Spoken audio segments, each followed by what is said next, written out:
everyone. Since I rewatched and reviewed BB3 recently, it means it's about that time where I rank the cast based on their gameplay skills, and of course, I'm going to rank them based off the 7 tiers that I've already established, which are Abysmal, Bad, Potential, Mediocre, Solid, Good, and Great.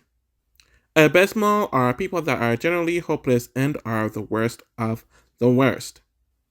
At 12th place is Amy.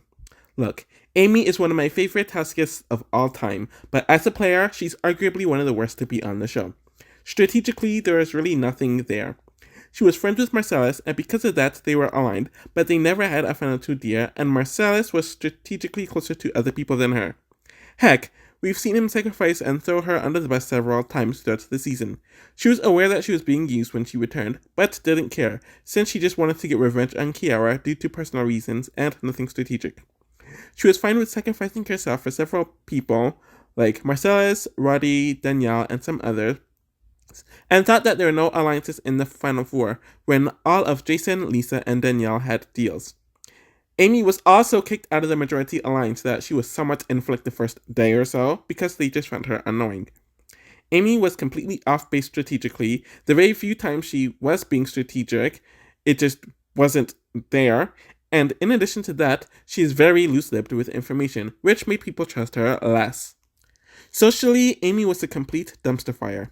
When she came back into the house, not only did everyone in the house think that she was a selfish snob, but Amy outright admitted it several times throughout the season, in addition to being very obnoxious. A lot of the house guests did not like her, especially in the beginning of the season, and it only got worse when alcohol was involved, where people mentioned that it was one of the reasons why Roddy targeted her to go home, even when it made little sense for him to do so strategically. When she came back in the house, she was on her best behavior and people started to realize that there's a sweet girl underneath, but then there would be moments where they are pissed off at her, and sometimes it involved alcohol, and simply put, no one respected her in the house. In addition to that, she was lucky to be given the rare opportunity to return to the game as a house guest, when most house guests do not get that opportunity. But this was also one of the reasons why none of the house guests respected her, and some felt like the producers aided her, mainly Kiara did, and why she would not win a jury vote against anyone. She was used during her HOH to target the final showmans and was consistently used as the pawn until her eventual boot, which wasn't even a good strategic move for Jason and Danielle, but they didn't care because they liked Lisa more. The final person in this tier at 11th place is Lori. There really isn't much to say about her. Apparently, her mother told her that she was going to be the first boot before she did the season, just generally due to her personality, and it's sad that this ended up being correct. People started seeing Lori as a bit cuckoo for Cocoa Puffs in the house, especially after the hand-washing fight, and they felt like she was all over the place, which rubbed some people the wrong way. I do think that generally, she has a personality that isn't very conducive to having success in Big Brother. Strategically, there isn't really anything to talk about. She made it known that she was disgusted by the thought of alliances, and you need alliances to make it far in any BB season, so that's just a poor indication of how she would do on other seasons. It did seem like she had some close bonds with people like Jason, Josh, and a few others, since she had about half of the votes to stay, and they voted to keep her in, so that holds some weight. She was meant to be a pawn, but ended up going home over Amy, where she should have been safe, and didn't build a connection with the HOH in Lisa, which made her an easy nominee. Lori just doesn't have the tools for Big Brother. The next tier is the bad tier, and these are people who made mostly bad choices and aren't good players at all, and will most likely not do well, but they just aren't the absolute worst of the worst. At 10th place is Tanya. I almost put her a bit higher, and while I was finalizing this list, she was higher for a large portion of the creation process of the list, especially compared to the other two people who are right above her. For a while, I did have her higher because she did get herself into a solid alliance of 6, where she essentially replaced Jerry, but some of the girls were really loyal to her, and it didn't seem like many people were targeting her entering the second week. At the same time, she did have a lot of the quote-unquote underdogs not liking her, and nominating her next to Josh was a poor move, since she was expendable to her alliance. Strategically, there isn't anything notable to discuss. Unlike Lori, she was able to get into an alliance, so that is a positive for her, but it doesn't seem like she contributed much to it, and when she was nominated, she did absolutely no campaigning for herself to stay, especially when the pawn went home the week beforehand. She thought that Josh would be an easy out and felt way too comfortable, which isn't a good move. And even outside of not campaigning, she actively picked fights with people and caused people to look at her in a poor light, where it was easy for her to be voted out. It was a close vote, so that is also another thing in her favor, but she actively lost some votes. In addition to that, people just did not respect her in the house, as they found her to be shallow and surface level, while others shamed her for embracing her sexuality and even borderline calling her a bad mother. At ninth place is Josh. He was initially lower on the list, since he is a bad player who made a lot of mistakes. But despite all of that, I do feel like he has a bit more of a higher ceiling than Tanya, but he benefited from me moving her down instead of me actively moving him up, if that makes sense. He was instrumental in forming that initial 6 alliance with Lisa, Eric, Kiara, Jerry, and Amy, though Amy was replaced by Roddy, and Jerry was replaced by Tanya. In addition to having a lot of influence over Lisa's HOH, but that seemed to wane by the end of the round, and he really wore himself thin. He was able to have solid allies campaign for him to stay when he was nominated against Tanya on that vote. There were points and times where he was able to find himself in a somewhat good position, like how he ended up being the other lone wolf in between the couples and the people who wanted to take the couples out. Even when he was on the block in his final weeks, he had the votes to stay for quite a bit, but then things turned around. The issue for Josh, or the issue with Josh, is that his social game was very bad. While he got himself into the initial majority alliance, many of them became increasingly annoyed with him and actively distrusted him. In addition to that, a lot of the house guests not in the alliance disliked him as well and saw him as some sort of mastermind, especially since that's what he tried to paint off to people. It did seem like some of the other house guests had a soft spot for him, but his actions would override that a lot of the time, and it actively caused an ally of his in Kiara to target him, and he ruined his chances of staying with his typical actions. I feel like Josh is the prototype for what would become the prototypical pre-Jor boot, where they were able to seemingly find themselves in some sort of power early on, but his overplaying and relatively unlikable personality not only rubs down allies the wrong way, but it rubs allies the wrong way, where they are fine enough sacrificing him, and there were many moments where Eric and Roddy threw him under the bus. In addition to all of that, Josh is not good at competitions and just was not respected as a player. People consistently called him a dirty player, so I don't really see him doing well on most seasons. The final person in this tier at 8th place is Jerry. I was confused as to where to put him on the list. I kept on comparing him to Kent, who I put on the mediocre tier if I remember correctly, but he's definitely worse than a mediocre player, and there's no additional potential or inconsistency with Jerry, so here he is. And I was also debating whether I should put him lower or not, just like Josh. I will say that Jerry knew that he was at the bottom of the alliance and did not like the direction that the season was going in, so he used the veto on Marcellus, though his intentions are so all over the place. But this would be a move that would be considered ahead of its time, since a lot of people do this in future seasons. It was also his HOH that completely changed the direction and trajectory of the game, as he not only targeted the showmen, but was the tiebreaker vote to take out Eric over Lisa, where the alliance would have stayed together had Lisa been voted out here. Outside of those few goods, he was a bad player all around. Jerry had struggles with building bonds with house guests in general, since he was 20 years older than the most of them, and the other ones that were closer to his age were the first 2 people booted. On a personal level and a strategic level, he was never pulled into anyone's plans, especially after he used the veto on Marcellus, and it made him a very easy boot on Jason's HOH.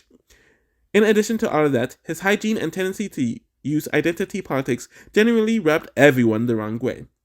He did win a few competitions, 3 actually, so that is a plus for him, but in general, he had no win equity, and I don't see him doing well in a more recent or modern seasons, where the game moves a lot quicker. The generation gap has only grown since BB3, especially pertaining to them actively casting more people who are a lot younger in comparison, and just the way he played the game is never going to be a respected one. There is no one that fits the potential tier, and it's rare for me to not place anyone in this tier in a season, but it just doesn't apply for this season, so we're just going to move on. The mediocre tier are for people who are just lukewarm aren't impressive in either a positive or a negative way, and they're just middle tier players. At 7th place is Kiara. From her journey in the house, I don't think Kiara is a bad player at all. She was able to have some sort of a social game where she formed a lot of strong bonds with people like Danielle, Jason, Tanya, Lisa, etc., and people did gravitate towards her. That is going to get her involved in the initial majority alliance in almost any season and put her in a decent position, since she is an extrovert but not a complete tryhard. At the same time, her two-facedness and phoniness will come to surface, where she mentioned that she never bonded with Lisa and was actively trying to vote her out, which rubbed people within and outside of her alliance the wrong way, and telling the girls that they should work together, but she wanted to work with all the guys too. It caused people to perceive her as inauthentic and a monster, and you can tell that it wasn't strategic, but just her personality. Strategically, I think she was borderline poor, as she went with the emotional route more often than not. She voted out Lisa because Roddy told her to, and because she was a pick-me essentially, and then decided to target Josh because she made a poor strategic choice and completely destroyed her alliance in the process. And she did this because she didn't want to take accountability for her screw-up. In addition to that, she nominated her showmans where he was very close to going home, and then she essentially gave up when she was nominated by Amy for eviction. And then blamed production for all of it. I think Kiara's personality gets in her own way, and the thing about her personality that was explained on here is that she lacks accountability and the ability to self-reflect or to really learn from her mistakes to do better in other seasons. As we see her blame production for warning Amy about the Operation Revolving Door plan, and even in her cameo in BB4, she tried to act like there was no showman between herself and Roddy. Overall, she's just a mediocre player, based on her rather flawed skills as a strategic and a social player, which leads her to not be a bad player, but not a solid player either. The final person in this tier, at 6th place, is Eric. Usually, I put early boots who aren't bad players in the potential tier, since I feel like they could do better on another season, or were developing skills before they were cut short.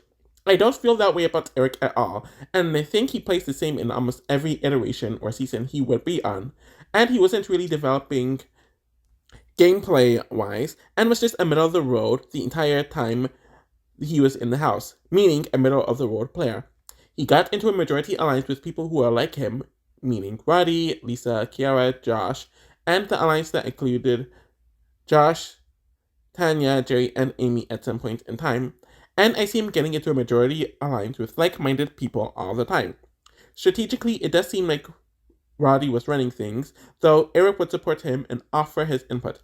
Nothing to really flex about strategically, though he did have some decent reads in my opinion, even mentioning that Roddy was making personal choices via Kiara with his HOH.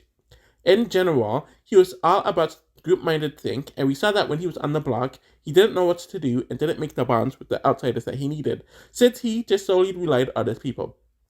It was the underdogs and the people on the out who united on the common goal to split up the couples, and because he was Roddy's right-hand man and then later made a deal with Jerry the week before, he was the one who ended up going. He did win a competition and was second in the HH competition that he ended up going in, and I can see him doing well in the physical competitions in future seasons, but I don't really see him improving strategically. He will get into a majority alliance and ride it out, which will work in some seasons, but won't work in other seasons. He is right in the middle, hence being in the mediocre section. We're moving on to the solid tier, and these are people who generally have more positives than negatives, but they are still way too flawed to be in the higher two tiers. At 5th place is Marcellus. I think out of everyone, he was the one house guest I had the most trouble in placing. Of course, he had a really rough start, where he kept to himself, but a lot of the house guests started judging him, and then of course his sexuality and race is brought up. Maybe there are some additional context here from the live feeds that just were not shown on the episodes. But he was vetoed, and Marcel started opening up to people, where a lot of the house guests for the most part started liking him, and including him in things, and the social game most definitely improved throughout the season. At the same time, he did have his martyr and catty moments, which did rub people the wrong way, and it got to the point where I don't even know if he was a jury threat to win if he got to the end. Marcellus admitted that he played with his heart throughout the season, and I think for the most part, it did work for him, since he followed his intuition, and I think he confused the two. When he was HOH, he knew that wasn't a good look or a good move for him to nominate Jerry, which is what Danielle wanted him to do, and nominated Josh and Tanya, not caring who left.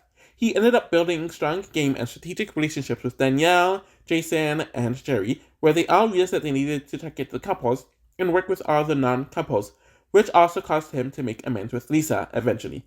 Out of everyone, he was the one who knew from the very beginning that Danielle was always pushing her agenda and did it too hard. He even made a deal with Roddy during the midseason, which he ended up cutting due to his martyr complex. He and Lisa made a final two around the final five, and it could have been a realistic final two if Marcellus used the veto on himself. And that entire situation is just a really, really bad move. And of course, it shows his martyr complex once again. Looking back, I actually think Marcellus was the best competitor in the season, which would do him well in most seasons, and it meant that he had the most chances to control his fate. I think that he kept Amy too much at arm's length at times, or at an arm's length at times, and it made him look untrustworthy to people. I think he has good instincts most of the time, but his obsession of being the righteous, martyr, good guy and being emotional is why I could only put him in this tier, and it's on the lower side of the solid tier. The final person in this tier, at fourth, is Lisa. Of course, Lisa is someone who caught a lot of flack since her win 21 years ago, and while I agree with some of the points, I also think some went too far, and I also feel like the people who are in the inverse and acting like she's one of the best players of all time as a defense mechanism isn't wholly correct either. I think Lisa is in the middle of both sides when it's all said and done, leaving her as a solid player. I do think she used her HOH pretty well with getting into a majority alliance and nominating people who are on the outs in the alliance, and being inoffensive. It seemed like early on, she knew that some people in her alliance were untrustworthy, but she didn't do anything about it until they abandoned her when she was on the block. Luckily for her, the girls' thing she and Kiara had with Danielle paid her dividends and caused Lisa to bond with the underdogs even more. Though I think she should have been doing this well before she had no other option but to do so. But it did show how she could switch alliances without pissing off her old one, which many people in Big Brother cannot do. And she did learn a lot from Danielle, too much to the point where Lisa was able to pick up on the final two with Danielle and Jason, which was a secret. I do think Lisa is good socially, though I think there were some flaws. Of course, she would not have won the first HOH if she didn't do well socially, and if she didn't make a good first impression.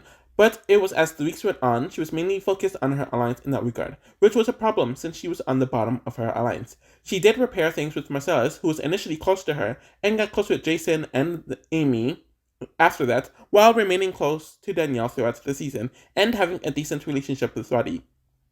She didn't let Kiara's messiness deter their relationship, where it would have been completely justified for her to do so, though she could have done better with Jerry, I will definitely admit that. She was aware of the format she was in and knew that the house guests were watching from home, so she did play with her heart and played like a good person, and while honest, she didn't rip people apart in the diary room. She also knew who she could beat and who she could not beat. What I like about her is that she did start picking up on the game, and she did learn from her mistakes, which is more than I can say for a majority of Big Brother house guests, regarding bonding with many different people socially and improving strategically. At the same time, she's incredibly passive, and I don't think that would do very well for her depending on the season she is in. She was solid in competitions from what I remember, and I think she has most of the skills to be a top half player. The good tier are for people who are very skilled Big Brother players, but they're just missing that extra something that puts them in the great tier, being the best of the best. At third place is Roddy. I think for this being an early Big Brother season, Roddy showed that he had a lot of good skills to do well and thrive as a Big Brother player. And these traits are transferable into different Big Brother eras. He is very good socially, as we see him not only bond with people within his alliance, but bond with many people who are not in his alliance, which was not the case for some of the people he was working with. At the same time, this would get him in trouble at times, because he knew information that he shouldn't have known due to people like Lisa or Amy. And whenever Danielle was working with someone who didn't want to do what they were already agreed to do, it was clear that Roddy got with them. Other cases would be his relationships with Josh and Kiara, which people saw him as a manipulator and put a cloud on him, where people did keep their distance at times since Josh and Kiara would do ridiculous things that were always pinned back to Roddy. People even noticed that in his last 2 weeks of the house, he became a lot more fun, likable, and sociable after Kiara left.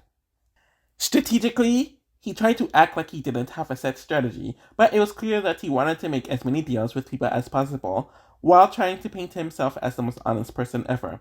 Unlike a Hardy, who people compared him to, even in the house, and who consistently lied and was inconsistent about whether he was playing the game or not, Roddy used a lot of semantics, so he can say that he never lied, how he has been nothing but good and gracious to people, and that he uses his quote-unquote charm to have people do what he wants, but never outright admits that he manipulates, gaslights, and makes several deals with everyone in the house, and acts like he's not playing selfishly.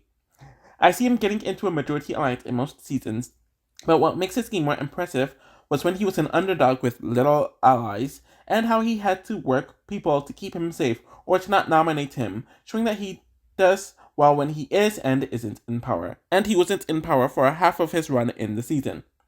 So he has the skills to do well. Social skills, strategic skills, adaptability, ability to be self-interested, and appear like a good person. The main reason why I didn't put him higher, and it's a huge reason, is that he never really owned his game and tactics. He was aware that the jurors were watching, so he portrayed himself as a good person who was wrong, but this game does not age well in future seasons, where there are sequestered juries and you need to own your game in order to get the votes. Even when Julie was interviewing him, he still doesn't admit it. So a part of me thinks it's just a personality thing. He is also notably hypocritical, where he can stand by Josh time and time again, but gets mad when Josh campaigns for himself, and tried to force Amy to veto him due to a promise that they made in week 2, forgetting that he was the HOH that sent her home in week 3. It's not very often where I talk about this tier, but now we're in the great tier, and these are the people who I think are the best of the best and are extremely skilled Big Brother players, and have all the traits to do very well. At number 2 is Jason. I'm going back and forth about whether I should put him first or second, and it's something that I could switch my opinion on about 1,000 times if I have enough time. And he initially was first, but then I changed my mind by the time I'm recording this. Jason's biggest strength is his social game. Literally everyone in the house loved him, wanted to work with him at one point, and saw him as this angel that can do no wrong. It caused him to not only be nominated, or to not be nominated throughout the entire season, and put him in the position where he was safe the entire season. He really knew how to bond with many different people, whether they were older people, parents, women, men, so on and so forth, which many people don't have and didn't have in Big Brother. It also put him in the position where people assumed that he was not gaming whatsoever, but it also made him the good cop compared to Daniel's bad cop, and he probably beats everyone if he makes it to the end. And it also caused him to be the middle person in a lot of key votes, like the Eric vote, by example. Strategically, he is definitely weaker than Danielle, and seemed like he was easily wavered, which we especially see on his HOH, where he went back and forth about whether to nominate Roddy or not, but was steamrolled by the latter in the conversation and really was indecisive, which wasn't the best look. He and Danielle were of course in a secret alliance together, where they would compare notes about what was happening in the house, where they each decided to hang out with one side of the house and compare notes, where they controlled the votes and really went back and forth to bounce ideas off one another. He did mention that he couldn't vote Roddy out in the Josh boot, and he did end up taking out the inoffensive jury, where he had allegiances with everyone else in the house, so that makes sense, gameplay-wise for him. On his second HOH, it initially seemed like he wanted Amy gone, because Marcellus deserved to be in the house more, but Danielle talks him into targeting Marcellus, who gunned for Jason from this point onwards, and is most likely booted in the final 4 if Danielle doesn't convince Marcellus to not save himself with the veto. Apparently, Danielle got him out of some jams like this in the season, but the fact that she was making moves for himself over herself just speaks positively about him. One major weakness with Jason is that he was more than fine losing to Danielle, and mentioned that he would have campaigned for her to win over himself if they were in the final 2. And he also kept Lisa around way too long, while overestimating Amy in the final 4. There is also some doubt about how well he would do without Danielle, and if he could compete in a more modern or less distant season of Big Brother on a pacing and strategic level. At the same time, he has all the skills to do very well on BB, brilliant social game, good at competitions, ability to adapt, and picks up on strategy very well. At first place is Danielle. I don't even need to get into how legendary she is, not only as a character/personality, but as a player too, though I initially had her second when I made this list. What I like about Danielle is how extremely self-aware she is. She knew that people were not approaching her for alliances and knew that it was a bad thing, which many BB players tend to ignore. So she became more vocal and worked her relationships in a positive way, and then started making alliances with Jason, Marcellus, Jerry, and some of the girls, which is smart. She laid low for the first few weeks while improving her relationships with people in the house and knew that there had to be a move made soon that would put the house in the direction that would benefit herself and her allies, which we saw when she spearheaded the idea to split the Showmances up. What was even greater is that she wanted the men in the Showmances gone because Lisa and Kiara were the only other women left at the time, and she knew that her chances diminished if all the women went home. I feel like she played the first half brilliantly, but I do think she became a bit too obsessed with Roddy, and everyone started taking advantage of it in the second half. And then she took out the two people she had the best chances in beating in a jury vote in Marcellus and Amy, so she definitely gets blinded once the end game is apparent. Socially, she was good as well and showed many different sides to herself. She used her humor to bond with essentially everyone in the house and to get them to feel comfortable with her, despite them not approaching her with alliances. She was able to relate to the parents and was able to relate to the younger single woman and was able to relate to most of the guys as well. So many of the house guests in the house and after they were evicted went on the way to talk about how amazing she is and how much they loved her. Of course, we would know that the perception would start to change once they saw her diary rooms when they got home, and especially when Roddy was evicted. She did make some bad comments about Tanya, which completely turned her off. She was not nominated the entire season, and her social game was a huge reason for that. It's clear that she's a great player.